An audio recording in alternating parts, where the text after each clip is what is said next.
Hello दोस्तों, जय हिंद। स्वागत है फिर से आप सभी का एक बार आपके अपने यूट्यूब चैनल एमएस की पाठशाला में।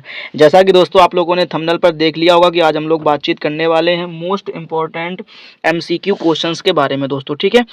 तो बस आप अच्छे तरीके से ध्यान से केवल पढ़ते जाइएगा, ठीक है। सबसे पहले आपने देखना है क्या, पहला जो क्वेश्चन है ध्यान से पढ़िएगा। कह रहा है कि आशुद्ध या शुद्ध जल की मोलरता है, ठीक है। यानी आशुद्ध जल या शुद्ध जल की जो मोलरता होती है उसका क्या मान होता है, ठीक। तो आप डायरेक्ट इसका आंसर याद रख सकते हैं, ऑप्शन नंबर बी यानी कि 55.56 मोलर, ठीक। याद रख लीजिए 55.56 मोलर, डायरेक्ट आंसर याद कर लीजिए, कैलकुलेशन करने की कोई जरूरत नहीं है दोस्तों, ठीक है ना। चलिए देखते हैं अब हम लोग नेक्स्ट क्वेश्चन को।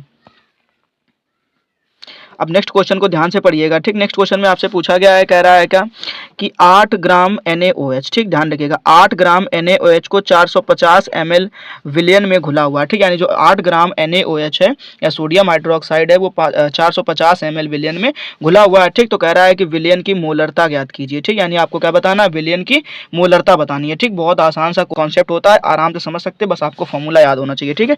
तो हम लोग पहले फॉर्मूला लिख लेते हैं, ठीक है। चलिए ध्यान दीजिए, ठीक। फॉर्मूले में हम लोग लिखते हैं कैपिटल M बराबर, ठीक, ध्यान से पढ़ते जाइएगा, ठीक, WA बटे MA इनटू में ध्यान रखना क्या लिखा जाता है, V, ठीक। और अगर ये जो V है आपको मिलीलीटर में दिया जाए, किसमें दिया जाए, मिलीलीटर में, तो आप ध्यान रखना कि आप इसी फॉर्मूले में क्या करते हैं, 1000 से मल्टीप्लाई करा देंगे, ठीक। इतनी सी कहानी याद रखो अच्छी तरीके से, सब कुछ आसान लगेगा, ठीक।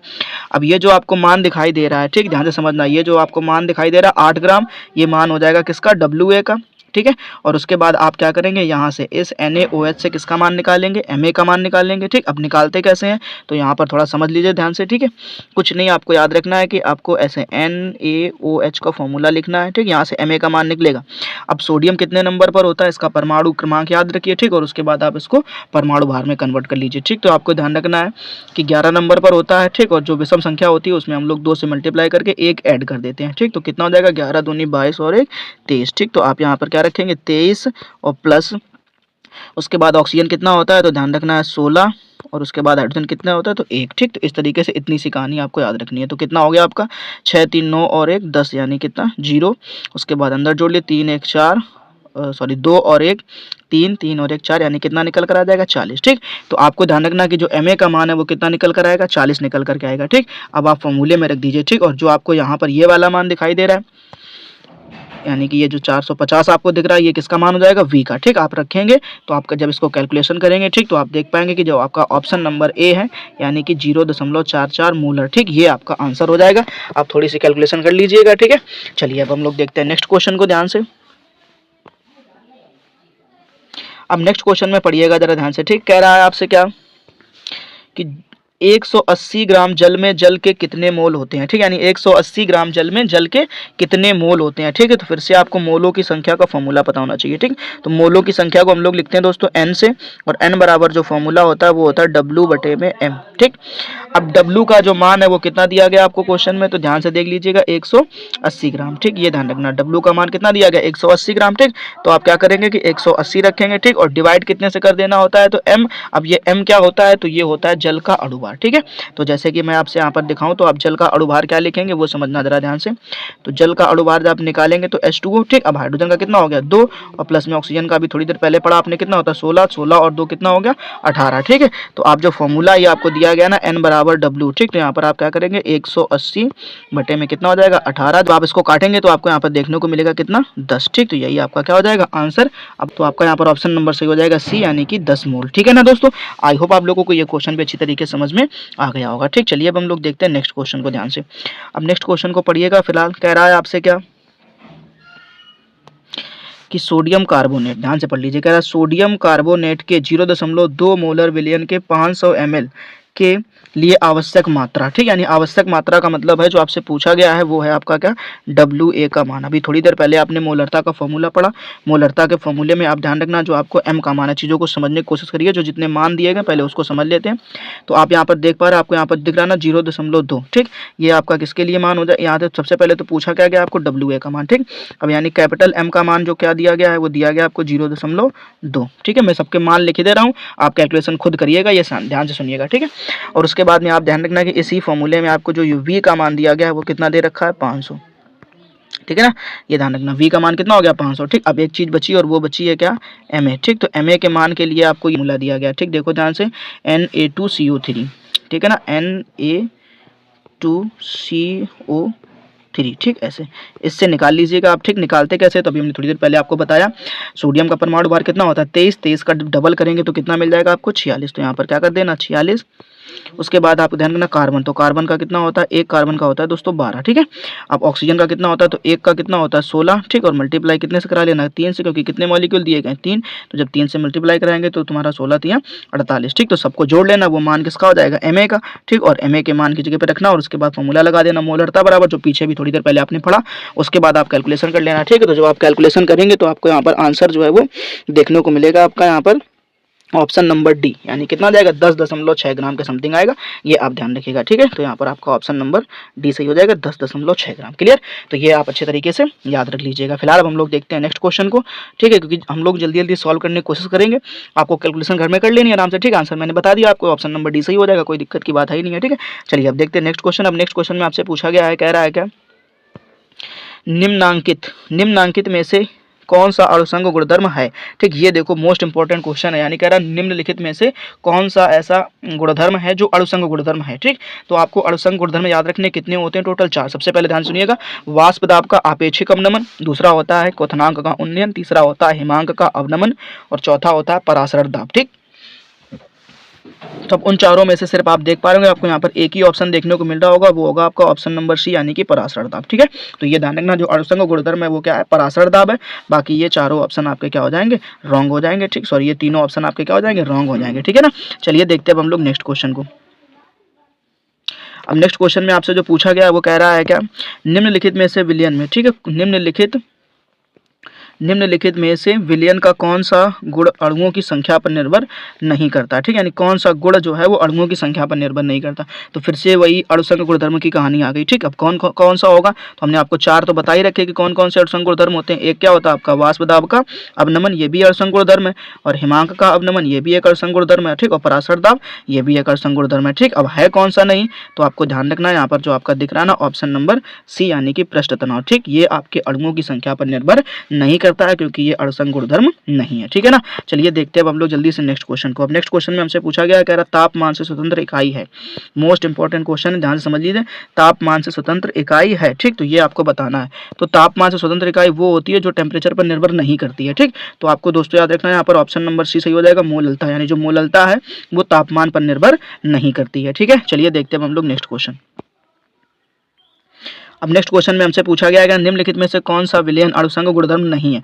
देखो बार बार वही क्वेश्चन रिपीट हो रहे हैं। ठीक, तो इंपॉर्टेंट क्वेश्चन है इसलिए रिपीट भी हो रहे हैं, समझना ध्यान से। ठीक है, तो अगर अणुसंग गुणधर्म नहीं है तो आपको ध्यान रखना, ये परासरण दाब भी क्या होता है आपका अणुसंग गुणधर्म। ठीक, वाष्प दाब का अवनमन भी क्या होता है अणुसंग गुणधर्म, हिमांक में अवनमन भी क्या होता है अणुसंग गुणधर्म। ठीक, और एक क्या होता है क्वथनांक में उन्नयन। ठीक, तो जो यहाँ पर नहीं है अणुसंग गुणधर्म वो क्या है, तो आपका पृष्ठ तनाव। ठीक, तो ये आपका अच्छी तरीके से याद रख लीजिएगा। चलिए देखते हैं अब हम लोग नेक्स्ट क्वेश्चन को जल्दी से। ठीक है, अब नेक्स्ट क्वेश्चन में आपसे कह रहा है कि जो हिमांक का अवनमन सीधा अनुपात दर्शाता है, हिमांक का अवनमन जो है वो सीधा अनुपात दर्शाता है, ये बात आपको बतानी है। ठीक है, चलिए जरा ध्यान से देखिए। ठीक, जो पहला ऑप्शन आपसे कह रहा है ना कि विलयन का मोलंस, ठीक, यानी विलयन का मोलंस के समानुपाती दर्शाता है। ठीक, या कह रहा है विलयन की मोललता के समानुपाती होता है। ठीक है, तो ये दोनों ऑप्शन तो आपके हैं नहीं। ठीक है, अब हम लोग देखेंगे नेक्स्ट ऑप्शन को, तो वो नेक्स्ट स्लाइड में देखने को मिलेंगे आपको। ठीक है, ठीक, अब दोस्तों हम लोग देखते हैं ऑप्शन नंबर सी में आपसे पूछ रहा है कह रहा कि विलयन की मोललता के। ठीक, तो यही आपका ऑप्शन नंबर सही हो जाएगा, विलयन की मोललता पर। ठीक, यानी जो अवनमन होता है, ठीक है, वो ध्यान रखना, जो हिमांक का अवनमन होता है वो सीधा समानुपात किसके दर्शाता है, तो विलयन की मोललता के। ठीक, तो आपको यहाँ पर ध्यान रखना। तो फॉर्मूला भी अगर आप थोड़ा सा समझेंगे तो आप इस तरीके से लिख पाएंगे। फॉर्मूला क्या होता है, तो डेल्टा टी एफ, अगर अच्छी तरीके से आपने पढ़ा होगा तो आपको याद रहेगा, डेल्टा टी एफ बराबर आपको सिखाया जाता है के एफ इंटू में स्मॉल एम। ठीक, और यहाँ पर स्मॉल एम क्या होती है, मोललता होती है। ठीक, तो इस तरीके से आप ये फॉर्मूला भी याद रख सकते हैं। ठीक है ना, तो ये बात आप अच्छे से तैयार कर लीजिए, क्या कि जो हिमांक का अवनमन होता है वो किसके समानुपाती होता है, तो विलयन की मोललता के समानुपाती होता है। फिलहाल चलिए देखते हैं हम लोग नेक्स्ट क्वेश्चन। अब नेक्स्ट क्वेश्चन जो है ना ये बहुत इंपॉर्टेंट क्वेश्चन है, इस चीज़ को अच्छे से याद रखिएगा दोस्तों। ठीक है, हाँ, इस तरीके के जितने भी आपको क्वेश्चन देखने को मिलेंगे आप इस तरीके के क्वेश्चन को बहुत अच्छी तरीके से कोशिश करिएगा समझने की। अगर एक समझ लिया बाकी आपके सारे के सारे क्वेश्चन आसानी से समझ में आ जाएंगे। फिलहाल देखिए जरा ध्यान से, कह रहा निम्न में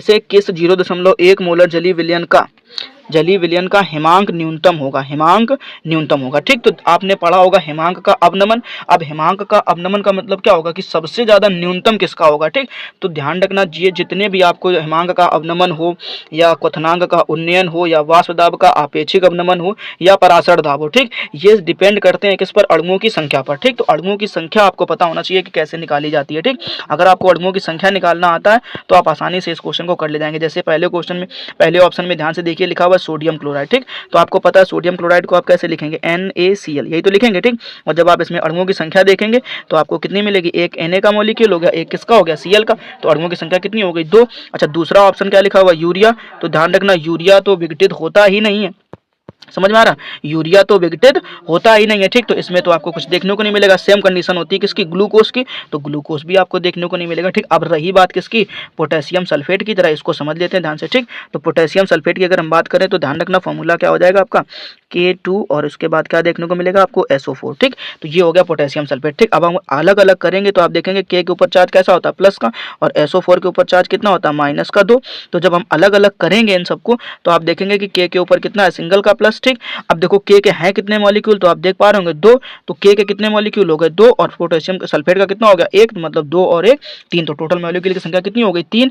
अब अगर जहां 3 मॉलिक्यूल है तो सबसे ज्यादा मॉलिक्यूल की संख्या यहीं पे तो देखने को मिली आपको। अब अगर सबसे ज्यादा यहीं पर है तो आप ध्यान रखना कि इसका हिमांक भी सबसे कम होगा। तो आप ध्यान रखें क्या, पोटेशियम सल्फेट, तो ये आपका ऑप्शन नंबर सी सही हो जाएगा। ठीक है ना दोस्तों, क्लियर हो गया होगा आपको। ध्यान रखना अणुओं की संख्या, जिसमें जितनी ज्यादा अणुओं की संख्या वही आंसर आपका सही हो जाएगा, बस बात खत्म। क्लियर, चलिए देखते हैं नेक्स्ट क्वेश्चन।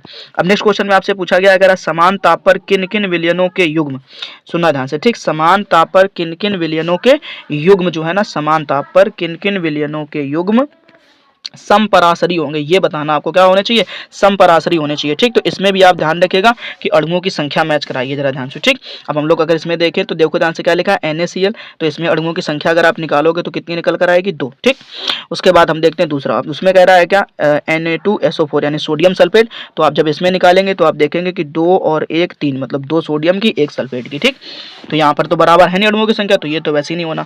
अच्छा, दूसरा ऑप्शन देखो ध्यान से, लिखा हुआ यूरिया, क्या लिखा हुआ है, यूरिया। ठीक, अब यूरिया तो विघटित होता नहीं है। ठीक, जबकि ये विघटित होता तो ये तो वैसे भी नहीं होने वाला, क्योंकि इनमें तो अणुओं की संख्या समान है ही नहीं है। ठीक, तीसरी कहानी समझ लो ध्यान से। ठीक, अब तीसरे में फिर से क्या लिखा हुआ, यूरिया, इधर क्या लिखा हुआ, मैग्नीशियम क्लोराइड। ठीक, तो ये भी विघटित नहीं होने वाले, अब ये विघटित नहीं होंगे तो इनमें तो वैसे ही नहीं सही होने वाली कहानी है। ठीक है, तो इन चीज़ों को समझने की कोशिश करो थोड़ा थोड़ा ध्यान से। ठीक है, सारी चीज़ें आसान लगेंगी, आप अच्छे तरीके से समझ पाएंगे, बस समझने की कोशिश करिएगा। अब देखो लास्ट में लिखा हुआ है कैल्शियम नाइट्रेट यानी CaNO3 का होल ट्वाइस, और फिर उसके लिखा हुआ है सोडियम सल्फेट। ठीक, तो अब जरा ध्यान से देखो, कैल्शियम नाइट्रेट की अगर हम बात करें तो आप देख पाओगे कि कैल्शियम के जो मॉलिक्यूल है, ठीक है, समझने की कोशिश करना ध्यान से। ठीक है, यहाँ पे देख लेते हैं। अब जो कैल्शियम के मॉलिक्यूल दिख रहा है आपको कितना दिखेगा, 1 दिखेगा। ठीक है, और उसके बाद कैल्शियम का कितना दिखेगा, 1 दिखेगा प्लस। ठीक, अब अगर हम NO3 के मॉलिक्यूल देखेंगे तो आपको कितने देखने को मिलेंगे यहाँ पर, अगर हम NO3 के मॉलिक्यूल को देखोगे तो आपको यहाँ पर देखने को मिलेंगे कितने, 2, तो टोटल 2 और 1 कितना हो गया, 3। ठीक, अब ऐसे सल्फेट की कहानी को इसकी सोडियम सल्फेट की कहानी समझ लो। ठीक, तो अगर हम सोडियम को देखेंगे तो आप देखेंगे कि सोडियम के कितने मॉलिक्यूल देखने को मिलेंगे आपको, 2, और अगर हम देखेंगे किसको, सल्फेट को, तो सल्फेट का कितना मॉलिक्यूल देखने को मिलेगा, 1 देखने को मिलेगा। ठीक है ना, तो ये ध्यान रखना, तो 2 और 1 टोटल मिलाकर कितना हो जाएगा, 3 हो जाएगा। ठीक, तो अब इन दोनों में अणुओं की संख्या क्या हो गई, समान, और जहां अणुओं की संख्या समान होती वही समपराशरी विलयन कहलाती है। ये बात आप अच्छी तरीके से याद रख लीजिए। फिलहाल चलिए देखते हैं हम लोग नेक्स्ट क्वेश्चन को। ठीक, अब फिर से देखो उसी तरीके का क्वेश्चन आ गया, कह रहा है निम्न में सर्वाधिक पराशरण दाब वाला यौगिक है, सर्वाधिक पराशरण दाब वाला यौगिक है, बस अणुओं की संख्या देखो किसमें ज्यादा दिख रही तुमको। ठीक, तो आप यहाँ पर देखेंगे लिखा हुआ है NaCl। ठीक, तो NaCl में तो 2 हो गई। अब आप देखेंगे बेरियम क्लोराइड, तो बेरियम क्लोराइड में कितनी हो जाएगी, 3। ठीक है ना, अब यहाँ पर देखिए तो आप देख पाएंगे यहाँ पर क्या लिखा हुआ, अमोनियम फास्फेट, क्या लिखा हुआ, अमोनियम फास्फेट। ठीक है, तो यहाँ पर आप जब अलग अलग करेंगे तो अमोनियम के खुद कितने दिखेंगे, 3 दिखेंगे, फास्फेट का 1 दिखेगा, तो टोटल कितने हो जाएंगे, 4। इसमें देखोगे आप सोडियम और उसके बाद लिखा सल्फेट, तो सोडियम के कितने हो जाएंगे, 2, और सल्फेट के कितने हो जाएंगे, 3। तो अगर ज्यादा देखोगे तो सबसे ज्यादा आपको यहाँ पर अणुओं की संख्या देखने को मिलेगी। ठीक, तो यही आपका ऑप्शन जो है वो सही हो जाएगा, यानी ऑप्शन नंबर सी सही होगा। क्लियर, ध्यान रखना आपका क्या सही हो जाएगा, ऑप्शन नंबर सी सही हो जाएगा। ठीक है, यानी अमोनियम फास्फेट की। ठीक, तो इस तरीके से क्वेश्चन को करने की कोशिश करिए, बड़ी आसान तरीके से आप सीख पाएंगे। फिलहाल देखते हैं नेक्स्ट क्वेश्चन को। अब नेक्स्ट क्वेश्चन में आपसे पूछा गया, कह रहा है किसका पराशरण दाब न्यूनतम होगा, फिर से वही क्वेश्चन होगा। इस तरीके के क्वेश्चन बहुत पूछे जाते हैं, इसलिए रिपीट हो रहे हैं बार बार क्वेश्चन, अच्छी तरीके से समझने की कोशिश करिएगा। ठीक, अब यहाँ पर समझो, पहले तो देखो यहाँ पर क्या लिखा हुआ है, पहला जो ऑप्शन है वो है आपका बेरियम क्लोराइड यानी BaCl2। अगर इसमें निकालोगे तो आपको अणुओं की संख्या कितनी देखने को मिलेगी? 3। उसके बाद लिखा हुआ फिनॉल, तो फिनॉल तो आप अलग भी नहीं हो कर पाओगे, ठीक। उसके बाद लिखा हुआ सुक्रोज, तो ये भी नहीं अलग होने वाला, ठीक। उसके बाद लिखा हुआ सोडियम क्लोराइड, ठीक। तो सोडियम क्लोराइड में कितने हो जाएंगे टोटल? 2 NaCl। NaCl में कितने देखने को मिलेंगे? आपको 2 देखने को मिलेंगे, ठीक। तो ये बात आपको याद रखनी है कि जो आपका ऑप्शन नंबर सही है वो हो जाएगा आपका ऑप्शन नंबर ए, क्योंकि आपने देखा बेरियम क्लोराइड में कितने टोटल 3 अणुओं की संख्या देखने को मिलेगी दोस्तों, ठीक है। बहुत आसान सी कहानी है, केवल समझिए ध्यान से, सब कुछ आसानी से आप सीख जाएंगे, ठीक है। चलिए शुरू करते हैं हम लोग नेक्स्ट क्वेश्चन को। अब देखते हैं, अब नेक्स्ट क्वेश्चन में ध्यान से पढ़िएगा। नेक्स्ट क्वेश्चन में आपसे कह रहा है क्या? निम्न में से किसके जलीय विलयन का क्वथनांक सर्वाधिक होगा? निम्न में से किसके जलीय विलयन का क्वथनांक जो है ना वो सर्वाधिक होगा? क्वथनांक पूछा गया, ठीक है। क्वथनांक सर्वाधिक होगा तो ये बताना। अब कह रहा है 1% ग्लूकोज, तो ध्यान रखना ग्लूकोज कभी विघटित नहीं होता, समझ में आ रहा? NaCl को देखोगे तो NaCl में कितने मॉलिक्यूल मिलेंगे आपको? 2। अगर हम बात करें कैल्शियम क्लोराइड की तो इसमें कितने देखने को मिलेंगे? 3। सुक्रोज फिर से विघटित नहीं होगा, तो ये ध्यान रखना। आपको सबसे ज्यादा मॉलिक्यूल की संख्या कहाँ पर देखने को मिल रही है? ऑप्शन नंबर सी में। ध्यान रखना दोस्तों, क्या देखने को मिल रहा है आपको? ऑप्शन नंबर सी में, यानी कैल्शियम क्लोराइड, ठीक। तो यही आपका ऑप्शन नंबर सी सही हो जाएगा दोस्तों, क्या? कैल्शियम क्लोराइड, ठीक। ये बात आप अच्छे से याद रख लीजिएगा। फिलहाल चलिए देखते हैं नेक्स्ट क्वेश्चन। अब नेक्स्ट क्वेश्चन में आपसे पूछा गया है, कह रहा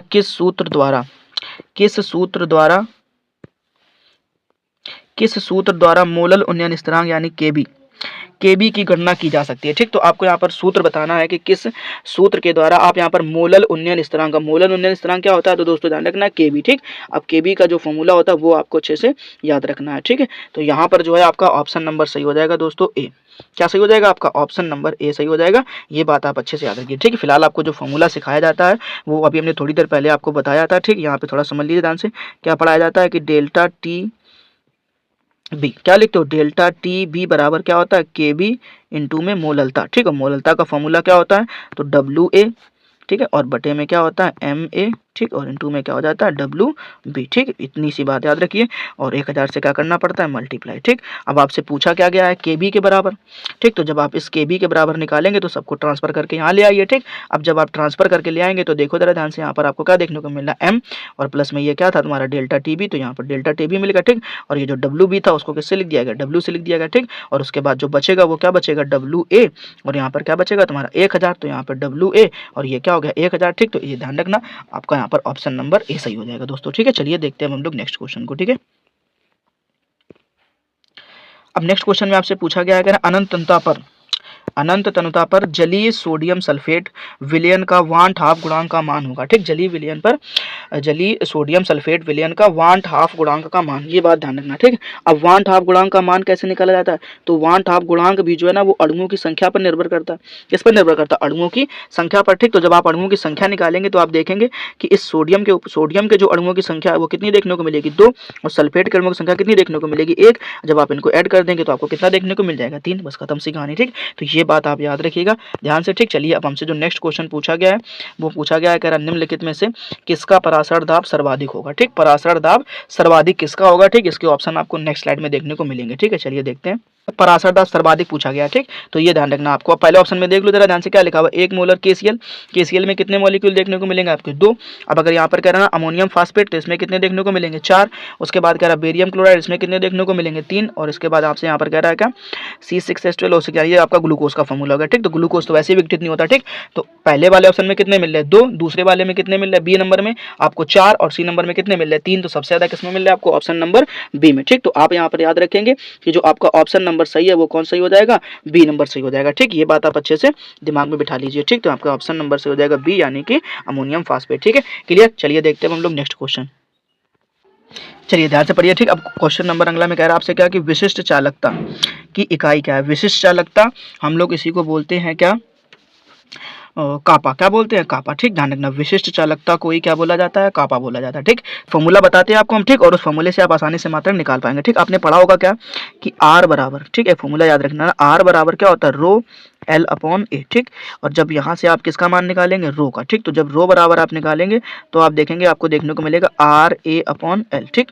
अब हम आपसे पूछे कि आर का मात्रक क्या होता है तो आप क्या बोलेंगे? ओम। और ए का मात्रक क्या होता है तो आप बोलेंगे सेंटीमीटर स्क्वायर, ठीक। और एल का मात्रक क्या होता है तो आप बोलेंगे सेंटीमीटर, ठीक।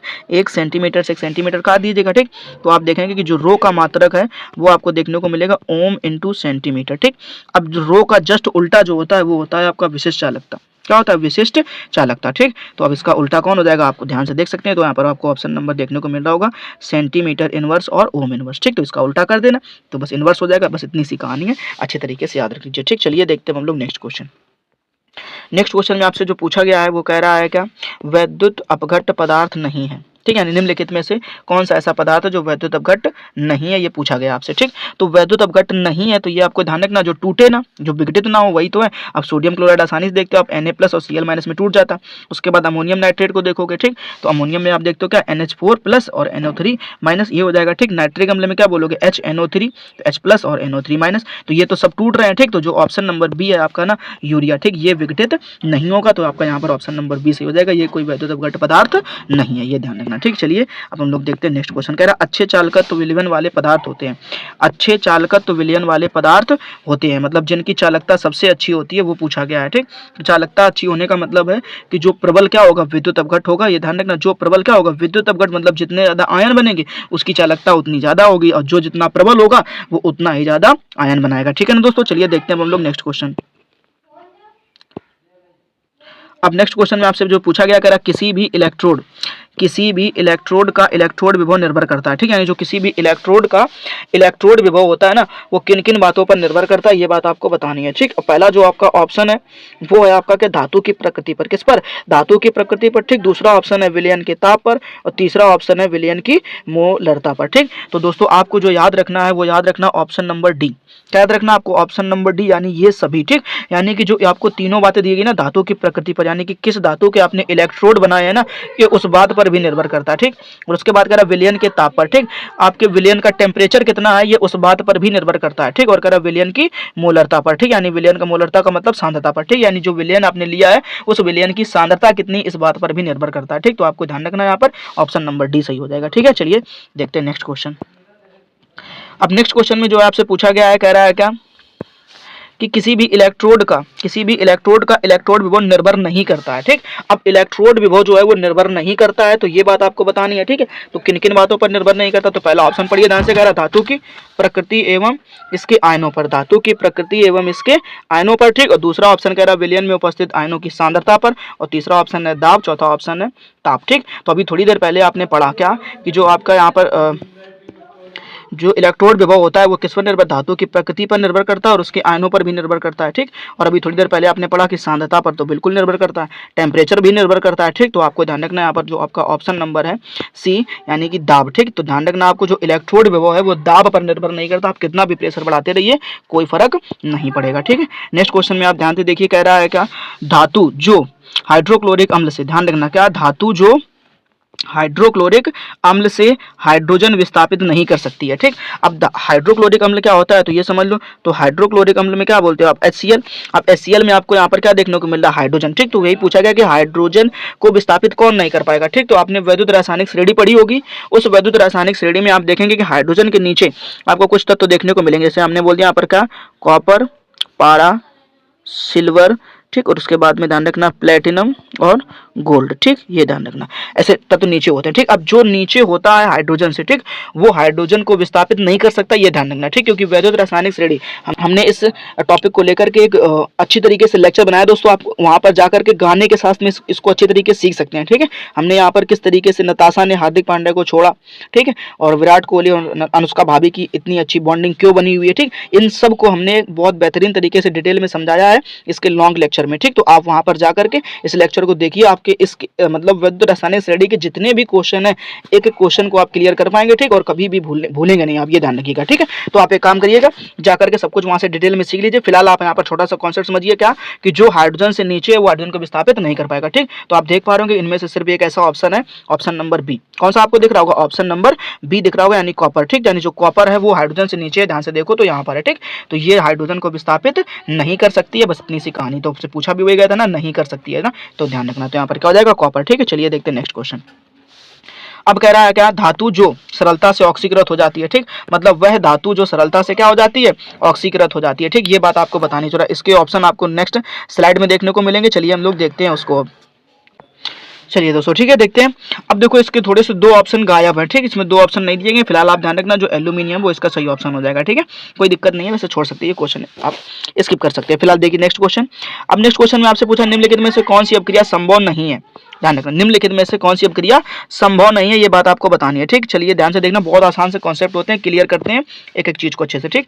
पहले ध्यान देखो, कह रहा कॉपर जो है ना वो सिल्वर नाइट्रेट के साथ अपक्रिया करता है और क्या बना लेता है, कॉपर नाइट्रेट बना लेता है, ठीक, और सिल्वर को भगा देता है बाहर, ठीक। क्या ऐसा पॉसिबल हो सकता है, ये आपको बताना है, ठीक। तो हमने अभी थोड़ी देर पहले आपको बताया कि वैद्युत रासायनिक श्रेणी में जो कॉपर है वो सिल्वर से ऊपर है, ठीक, और जो ऊपर है वो अपने से नीचे वाले को लात मार के भगा देता है दोस्तों, ध्यान रखना, ठीक। जैसे आज अभी कुछ समय पहले, ठीक है, तासा ने अपने हार्दिक भैया के साथ में किया था, ठीक। वैसे ऐसा बोल नहीं सकते, सॉरी माफ करना, ठीक है। फिलहाल ऐसा हुआ था, ठीक है। तो दूसरी चीज ध्यान रखना। अब उसके बाद आपसे कह रहा है ना कैल्शियम ऑक्सीजन को, ठीक है, अगर कैल्शियम ऑक्सीजन में से हाइड्रोजन ने कैल्शियम को लात मार के क्या कर दिया, बाहर कर दिया, ठीक। तो क्या लगता है ऐसा पॉसिबल है कि कैल्शियम को लात मार के बाहर कर दिया जाए, ठीक। तो इसको समझ लेते थोड़ा ध्यान से, ठीक है। बाकी उसके बाद देखो अगले में यहाँ पे थोड़ी सी ध्यान रखना, कॉपर होगा, ठीक है, क्या होगा नीचे वाले में तीसरे ऑप्शन में ध्यान रखना, कॉपर होगा और प्लस में क्या होगा, हाइड्रोजन होगा, ठीक। इन दोनों ने फिर से क्रिया करी, तो इस कॉपर ने किसको, हाइड्रोजन को, सॉरी हाइड्रोजन ने किसको, कॉपर को लात मार के क्या कर दिया, अलग कर दिया और खुद क्या जाकर बना लिया, जल बना लिया, ठीक। उसके बाद कह रहा FeH2O, ठीक है, तो उसने Fe ने किसको, हाइड्रोजन को लात मारी, हाइड्रोजन बाहर हो गया और क्या बन गया, फेरस सल्फेट बन गया, ठीक। तो दोस्तों आपको यहाँ पे ध्यान रखना ऑप्शन नंबर बी में, क्लियर करो, देखो ध्यान से, ठीक। ऑप्शन नंबर बी में क्या लिखा है, कैल्शियम जो है, कैल्शियम ऑक्साइड में से हाइड्रोजन ने कैल्शियम को लात मारी और कैल्शियम क्या हो गया, दूर गिरा जाकर के, ठीक। ये पॉसिबल नहीं है क्योंकि वैद्युत रासायनिक श्रेणी में जो हाइड्रोजन होता है वो कैल्शियम से बहुत बहुत बहुत नीचे है और जो नीचे है वो अपने से ऊपर वाले को कभी विस्थापित कर ही नहीं सकता, ठीक। तो ये ध्यान रखना। तो अपक्रिया जो संभव नहीं है वो कौन सी है आपकी, तो यही हो जाएगी सही, ऑप्शन नंबर बी वाली, क्लियर। तो ये बात आप अच्छे तरीके से याद रखिए दोस्तों, ठीक है। आज के लिए बहुत है, 25 क्वेश्चन करते हैं, ठीक। हमारे पास क्वेश्चन की संख्या बहुत है दोस्तों, ठीक है। क्वेश्चन आपको लगातार देखने को मिलते रहेंगे। फिलहाल हम लोग नेक्स्ट के जो क्वेश्चन है वो नेक्स्ट वीडियो में पढ़ेंगे आकर के, ठीक है ना। जय हिंद दोस्तों, मिलेंगे नेक्स्ट वीडियो में।